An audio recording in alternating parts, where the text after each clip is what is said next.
Today's story is about a guy who spent 4 years building a life with someone.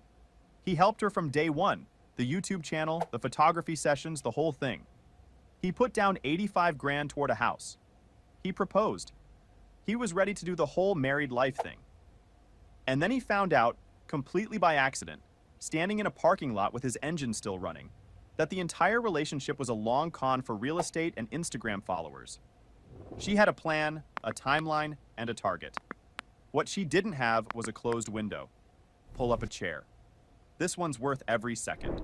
My fiancé planned to marry me, take the house, and divorce me. 6 months later for Instagram clout, so I set up the family dinner and beat her to the public breakup. I work as a fleet operations manager for a regional freight company. My job is basically making sure trucks move from point A to point B without drivers deciding to take unscheduled detours through 4 extra states. Not the most exciting thing to explain at dinner parties, but I pull in around 97 grand a year. Solid money for solid work. My fiancée, Brooke, 29, worked as a community coordinator at some overpriced juice bar chain that charged $18 for blended kale and called it a wellness experience. She pulled in around 52 grand a year and spent it like she was operating on a 200,000 budget with a second income nobody told her about. Her entire personality had become her Instagram account, where she sat at about 4,200 followers and carried herself like she was managing a media empire. Daily outfit posts with captions like casual Tuesday vibes, after clearly spending 2 hours in front of the mirror. Food photos with paragraphs about manifesting abundance. Selfies with inspirational quotes she'd definitely stolen from someone else. The full influencer starter pack, complete with delusion. She'd compare herself to actual models like it was just a factual statement. Bella Hadid and I have the same bone structure. No, Brooke, you don't. I could totally do runway if I wanted to pivot my brand. Sure, Jan. My engagement rate is actually better than some celebrities. Yeah, because your aunt and a rotating cast of bot accounts are exceptionally loyal followers. We met 4 years ago at a coffee shop downtown. I was working on my laptop during lunch when she walked up and asked if the seat across from me was taken. The place was packed. I said no.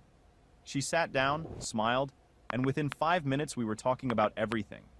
She had this energy that made a slow Tuesday feel like something was actually happening. And when she told me about her content creator dreams, I didn't roll my eyes. I helped. I helped her set up her YouTube channel, taught her basic video editing, gave feedback on her captions, bought better lighting for her apartment because she said the overhead light was washing out her aesthetic. I supported the whole influencer thing because I figured, if it makes her happy, what's the harm? Year 1 was genuinely good. We clicked. She met my family, I met hers. Year 2 was when the Instagram hobby became a full-blown lifestyle. She started calling herself a content creator everywhere, pitched brands for sponsorships and got rejected by every single one, but kept going like the next email was going to be the one. Her YouTube channel averaged maybe 40 views per video, and I'm pretty sure at least half of those were her rewatching her own edits, looking for improvements. Year 3, I made excuses, told myself everyone has their thing. Some people collect vintage sneakers. Some people take 60 photos of their coffee before they drink it. I kept being her personal photographer on demand. Kept retaking couple photos 15 times until her jawline was angled exactly right. Kept pretending I didn't notice how much of our time together was really just her content calendar. I should have paid more attention to what I was actually ignoring, but I didn't. Classic. Year 4, I proposed. Not because I was wildly in love the way I'd been in year 1, if I'm being honest. More because it felt like the next logical step. We'd been together long enough. Our families knew each other. We got along most of the time. Why not? I took her to the restaurant where we'd had our first real date. Got down on one knee during dessert. She cried, said yes, then immediately asked me to retake the ring photo because her nail polish was chipped in the first shot. She posted about the engagement for a solid week straight. Different angles of the ring. Close-ups with fresh flowers she went out and bought specifically for the photos. Her hand on my chest, so you got both the ring and my face in the frame. Captions about finding her soulmate and manifesting true love into existence. Her follower count jumped to 4,600. She was beyond thrilled. Okay, pause. For the listeners, this is me, not the OP. I need you to appreciate what we're dealing with here. This woman has 4,200 followers and the confidence of someone with a Netflix deal and a publicist. She's comparing herself to supermodels while her YouTube channel sits at 40 views, half of which are her own rewatches. This is what happens when the algorithm gives you 12 likes on a Tuesday and your brain says Vogue cover. She's living in the Truman Show, except she built the set herself and forgot to tell the cast. Anyway, the house is coming, and so is the plan. Neither ends the way she expects. Then came the house conversation. We were both throwing money away on rent, me in a decent one-bedroom in Forest Hills, her in a studio with a roommate she complained about like it was a full-time job. Combining our incomes meant we could actually own something real. Build equity. Stop handing money to a landlord. Do the adult thing. I'd been saving for 6 years at that point. Had about $85,000 set aside. Brooke had maybe 12 grand. We looked at places in Queens and found a 3-bedroom ranch in Bayside that needed some cosmetic work but had solid bones. Listed at $470,000. The plan was simple. Pool everything. Both names on the deed, split it equally. Even though I was covering most of the down payment, we were getting married anyway. What's mine is yours, right? We made an offer. They accepted. Closing was set for 2 months out. Brooke completely lost her mind with excitement. Posted about it constantly. First-time homeowner with exterior shots of the house. Building my empire with photos of paint swatches fanned out on a table. Manifestation works with screenshots of her Pinterest boards. Follower count hit 5,100. She started hashtagging everything homeowner life before we'd signed a single document. 3 weeks before the bank meeting to finalize everything. That's when I found out what her actual plans were. And they had an expiration date. My expiration date, specifically. It was a Tuesday in mid-October. I'd taken a half day to get our financial documents organized for the upcoming bank meeting. Boring adult responsibility stuff. Brooke had texted me around noon saying she was having some friends over at my apartment, that they'd be gone by 6. No problem. She had a key. I wrapped up my paperwork around 3 and headed home early. Figured I'd catch a nap, order food, decompress. I pulled into my parking spot and grabbed my phone to text Brooke I was back. That's when I heard voices coming through my open window. My apartment faced the lot. The window was cracked open. The voices were clear. I'm telling you, once that house is in my name, I am done with him. I froze. Hand on the door handle. Engine still running. Brooke's voice. Then a second voice. Her college friend Kayla. You're really doing it. 4 years of pretending I care about freight routes. 4 years of sitting through family dinners listening to trucking stories. Do you know how many times I've wanted to disappear? I want credit just for making it this far. Laughter. Multiple voices. I turned off the engine and sat there. But his name is going on the deed too, right? Yeah, but my dad knows a lawyer. There are ways around that after the wedding, especially if I can document that he's never home or that I contributed more financially. His friend said I just need to file for divorce 6 months after the ceremony and take the house in the settlement. Clean and simple. My hands went numb on the steering wheel. That's ruthless, Kayla said, but she was laughing. It's strategic. He makes decent money, but he's maxed out. Fleet operations, that's his ceiling. He has zero ambition. Meanwhile, I'm building my brand. My following is growing. Once I'm a divorced homeowner posting about my glow-up, that content goes viral. Single woman, late 20s, thriving after leaving dead weight? That's at least 10,000 followers. Maybe 15,000 if I play it right. More laughter. A third voice, Nicole, another friend from her circle. When are you planning to leave him? 6 months after the wedding. Long enough it doesn't look suspicious. Short enough I'm still in my 20s when I'm back on the market. And here's the best part. I'm going to do it publicly. Some dinner or party with both families there? Just announce it in front of everyone and watch him fall apart. He's going to cry. You know how he gets. Oh my God, that's evil. The content practically writes itself. I sat in that parking lot for another minute, just staring at the windshield. Then I started the truck back up, pulled out, drove to a coffee shop 3 blocks away, and sat there for 2 hours with a black coffee going cold in front of me. 4 years. 4 years of building a life with this woman, supporting her, photographing her, proposing to her. And the entire thing, every single piece of it, had been a long con. Real estate fraud with an Instagram angle. Here's the thing though, I wasn't panicking, because Brooke had made one genuinely critical mistake. She told her friends about the plan before she had the house, which meant I knew everything. which meant I could move first. I pulled out my phone and texted her. "Running late. Won't be back until 6. Have fun with your friends." She responded immediately. "Okay, babe. Love you. Just having girl talk." Girl talk. Right. Hold on. For anyone listening, this is me, not the OP. This is not a man having a breakdown. This is a man running diagnostics on his own life from the driver's seat, like he's the IT department for a problem he didn't create. Most guys go upstairs and blow up immediately. This man drove to a coffee shop, let it settle, and built a counter strategy before his coffee was cold. She ran a 4-year con. He dismantled it in under 2 hours. Ocean's 11, except it's one guy, no masks, and she handed him the blueprints through an open window. That's not revenge. That's just paying attention. When I got home, the friends were gone. Brooke was in the kitchen humming to herself, scrolling through paint colors on her phone like she was already mentally decorating a house that was going to be hers alone. She kissed me on the cheek when I walked in. "How was your day?" "Fine. Boring paperwork."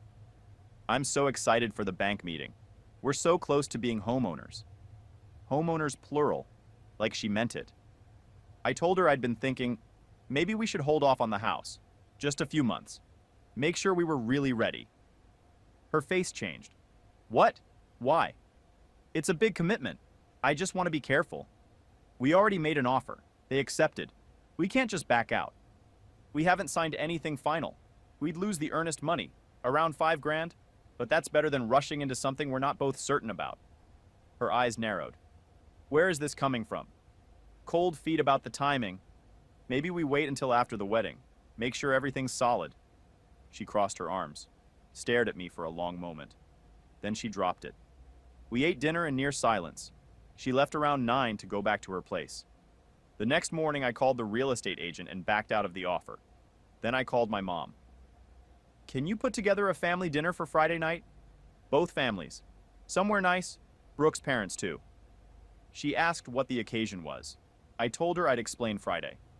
"Just make sure everyone's there." She said, "Is everything okay?" "It will be." I texted Brooke. "My mom wants to do a proper engagement dinner. Both families celebrate everything. That steakhouse in Manhattan your mom likes? Friday at 7? She texted back within 60 seconds. "Yes! That's so sweet. I'll wear my new dress." I'm sure she would. Wait. For the listeners, this is me. I want to be crystal clear about what just happened.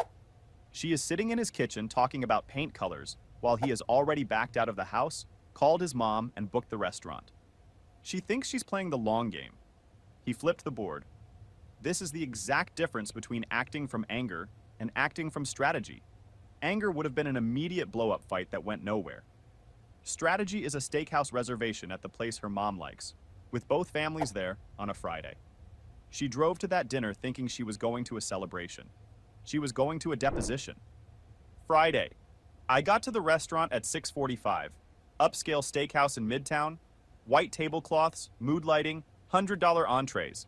The kind of place where people go when something actually matters. My family arrived first. My mom, my dad, my brothers Rowan and Levi with their wives. They took one side of the long table we'd reserved. Brooke's parents arrived at 6:55, her mom Diane in a nice dress, her dad Frank in a suit, looking like he'd come straight from a late meeting. Brooke walked in at exactly 7. Black dress, heels, full makeup, hair curled perfect. She'd obviously planned this outfit for maximum Instagram potential. I could see her already calculating the captions. She made the rounds the way she always did at family events.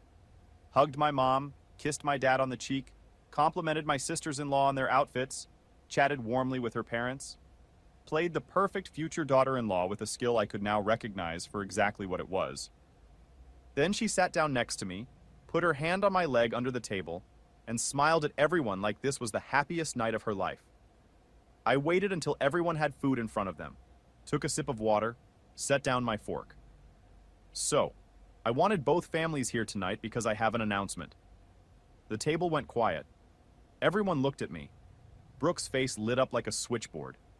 She probably thought I was about to announce a wedding date. More content, another week of ring photos and soulmate captions. Brooke and I are done. The engagement is off. I'm ending this right now. You could have heard a pin drop in that entire restaurant. Brooke's smile froze. Then it melted. What? We're over. I'm ending this. The engagement. The relationship. All of it. Her face went through about 15 different expressions in the span of 3 seconds. Confusion. Shock. The dawning horror of realizing this was real. Then, the specific kind of embarrassment that only hits when it happens in front of a table full of people. Is this a joke? Not a joke. Earlier this week, I came home early and heard you talking with your friends in my apartment. You were planning to use me to get the house, then file for divorce 6 months after the wedding and take everything in the settlement. You said I was maxed out. Said sitting through dinner with my family made you want to disappear. Said once the house was yours, you were done with me. Your exact words were that I was dead weight and the content practically writes itself. I looked at her. You said you wanted to watch me fall apart in public. You said you'd plan to do it in front of both families. You wanted to see me cry. I set my napkin down. Well, congratulations. You get the public breakup, just not the version you wrote. The color drained from her face in real time. My mom's expression stayed controlled, but I could see the anger sitting just behind her eyes. My dad's jaw was set hard. My brothers were looking at Brooke like she was something they'd found on the bottom of a shoe. Brooke's mom, Diane, stood up, hand over her mouth. Frank's face had gone an alarming shade of red. He stared down at his plate and couldn't look at anyone. I wasn't... Brooke started, stopped. Her voice cracked. You were spying on me. My window was open. You were in my parking lot planning real estate fraud. Not exactly a secure location for sensitive planning sessions. Those were just things I was saying. I was venting. That's not what you told Kayla and Nicole. That you were maxed out career-wise. That family dinners with my family made you want to disappear. That 6 months after the wedding you'd be filing for divorce and documenting neglect for the lawyers. Those were your specific words. I pushed my chair back slightly. We're done. The engagement is over. I already backed out of the house 2 days ago. And you should probably leave. You're humiliating me, she whispered. Loud enough that the whole table heard. You were planning to do far worse in this exact kind of setting, for camera content.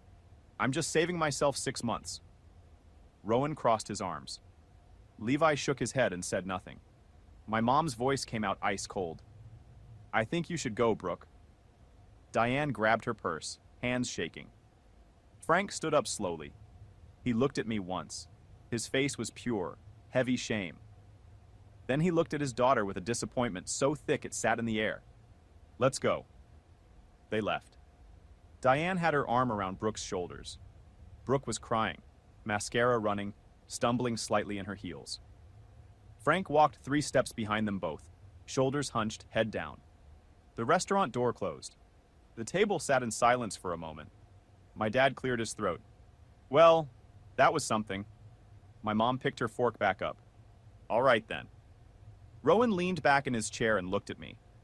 You could have just broken up with her privately, man. She was planning to do exactly this to me, in front of both families, for Instagram content. I just moved the timeline up. Levi let out a slow breath. That's cold. My mom squeezed my hand once. You did the right thing. That girl would have taken everything from you. We finished dinner. The food was actually very good. Shame to let it go to waste. Okay, stop. For anyone listening, this is me. She wanted a public breakdown. She wanted to watch him fall apart in front of his parents and turn it into a glow-up arc. She planned that exact scene, and instead, she's the one stumbling in heels with mascara down her face while her dad can't look anyone in the eye. She got the script she wrote, just with the roles reversed. The villain got the villain's ending, and she still posted about it afterward. The person you trusted most destroying your life for no reason. Girl, you had a 6-month exit strategy drawn up in a parking lot. That's not trauma. That's a project plan. I went home that night, grabbed the 3 boxes of Brooke's stuff I'd packed on Wednesday, carried them downstairs, and left them on the curb outside my building. Then I went back upstairs, locked my door, and went to bed. Saturday morning, 43 missed calls. 17 from Brooke, 12 from her mom, 8 from unknown numbers that were probably Kayla and Nicole, 6 from Frank. I ignored all of them, made coffee, and scrolled through 31 texts from Brooke that ranged from confused to desperate to furious to bargaining. Please call me. We need to talk. You're making a huge mistake. How could you do this? Call me now. I love you. I blocked her number. Then I checked Instagram. She'd already posted a crying selfie from what looked like her childhood bedroom. Caption about the person you trusted most destroying your entire life for no reason. Stay strong, Queens. Comments were flooded. His loss. You're too good for him. Glow up incoming. He'll regret this. I blocked her on every platform and moved on. Around noon, my buzzer went off. I checked the camera expecting Brooke. It was Brooke. Sweatpants, hoodie, eyes puffy, holding a coffee cup like it was life support. Kayla was with her. Arms crossed, jaw set, already in confrontation mode. I pressed the intercom. What do you want? Brooke's voice came through shaky. I need to get my stuff. I know you put my boxes outside. People took them. Should have grabbed them when you had the chance. Kayla leaned toward the speaker. Stop being childish and let her get her belongings. She had that opportunity when I put them on the curb.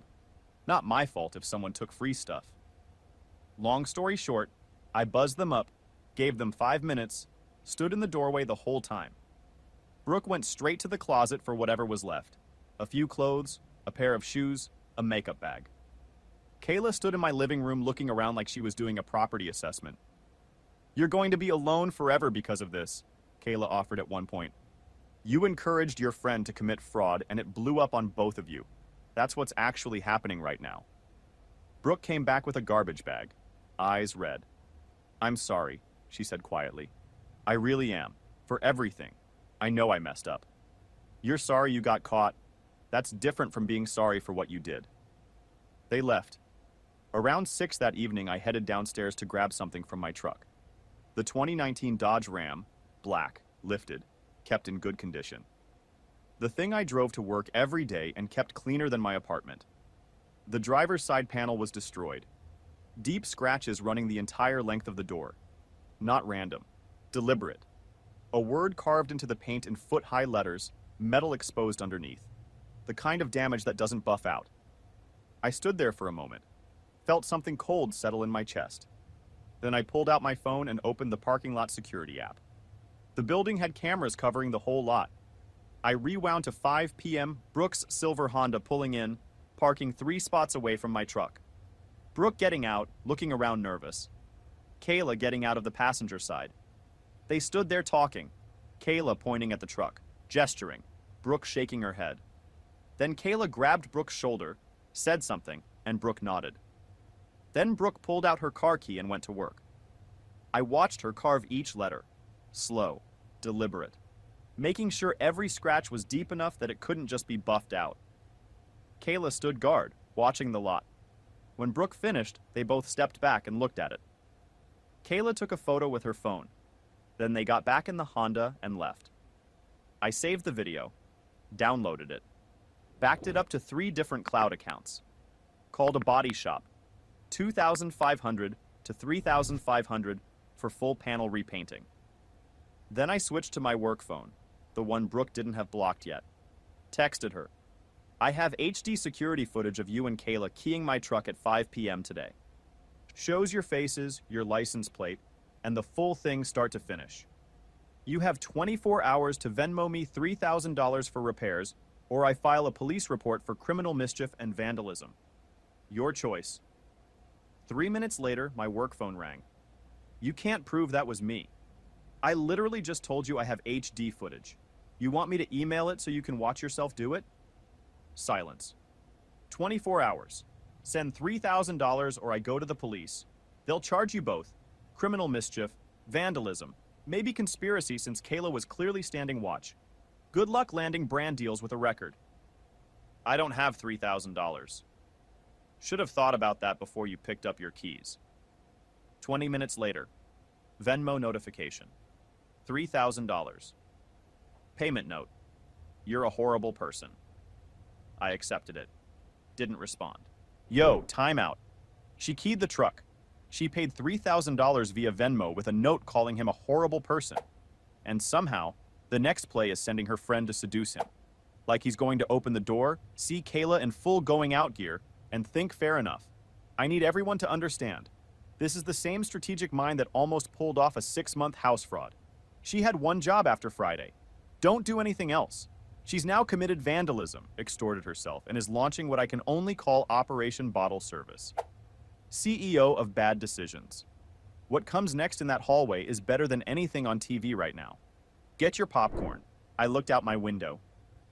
Brooke's Honda was back in a visitor spot, both of them outside it, having what looked like a very heated conversation. Brooke pointing wildly at the building, Kayla pointing back at Brooke. Then Brooke shoved her. Kayla stumbled back, looked genuinely shocked for about 1 second, and then shoved Brooke hard enough that she hit the car door. They stood there screaming at each other. I couldn't make out the words, but I could see Brooke holding up her phone, probably showing the Venmo receipt, clearly laying blame on Kayla for the whole situation. Kayla got in her own car and left without looking back. Brooke stood alone in the lot for a moment, staring up at my building. Then she got in the Honda and drove away too. I closed the blinds and made dinner. Solid evening, honestly. Wednesday, my buzzer went off again. I checked the camera expecting Brooke. It was Kayla. Low-cut top, jeans that looked painted on, hair down, full makeup. She had clearly put in effort. I pressed the intercom. What do you want? Hey, can we talk? I just wanted to apologize for everything. Against every reasonable instinct I had, I buzzed her up. She knocked on my door. I opened it, but stayed in the doorway. She gave me this smile that probably worked on guys at clubs. Said she felt terrible about the whole situation, that Brooke was wrong, that she should have told her to just be honest from the beginning. Standard apology packaging. Then she shifted, hip out, leaning slightly into the doorframe, like she was auditioning for something. Maybe I could make it up to you, buy you dinner, hang out. I almost laughed out loud. You're trying to seduce me.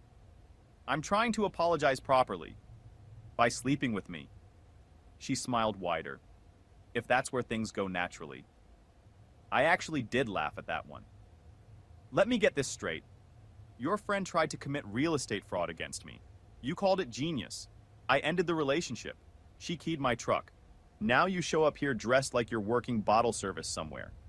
And the play is what exactly? That I'd be grateful? That you'd pick up where she left off?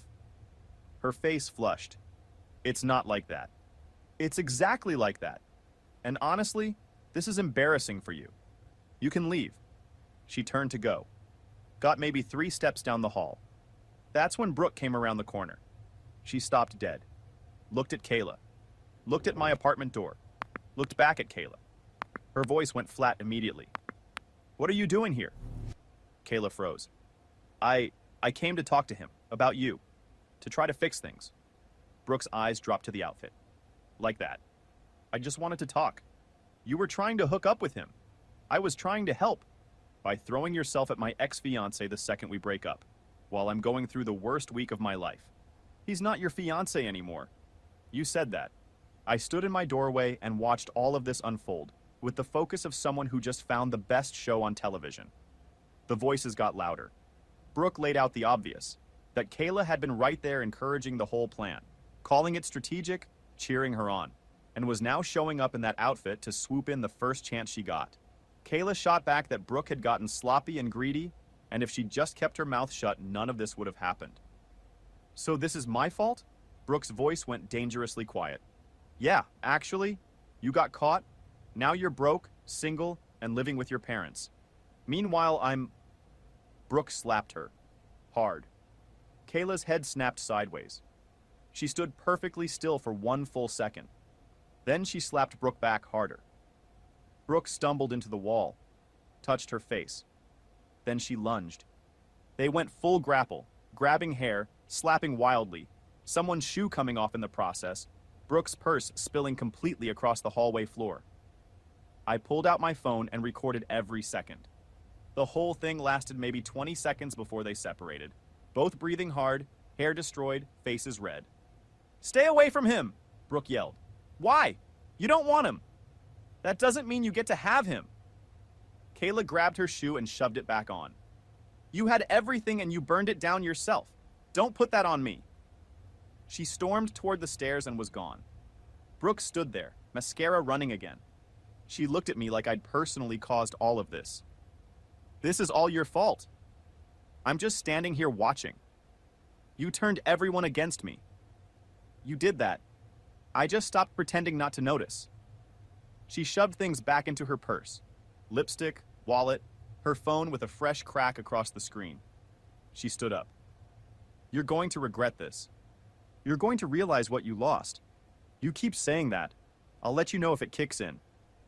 She looked at me with pure hatred for a long moment. Then she took the stairs. Apparently, the elevator was too slow for the dramatic exit she needed.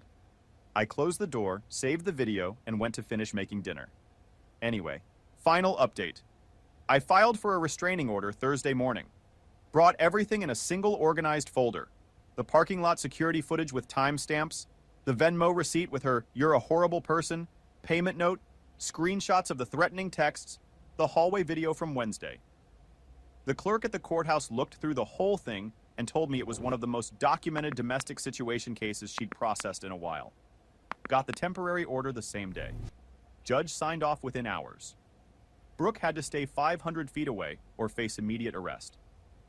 Her mom kept calling my office the following week, trying to spin the story that I'd broken her daughter's heart, that I'd humiliated her in public for no reason, that I owed Brooke a chance to explain herself.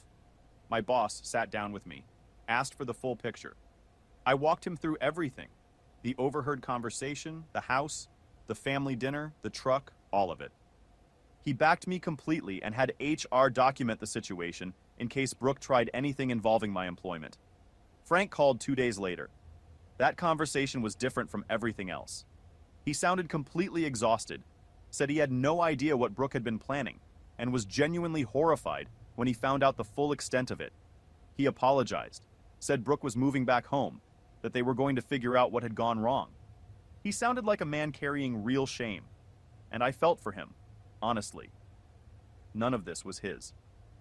3 weeks after that, the full court hearing. Brooke showed up with a public defender who looked like he wanted to be somewhere else entirely.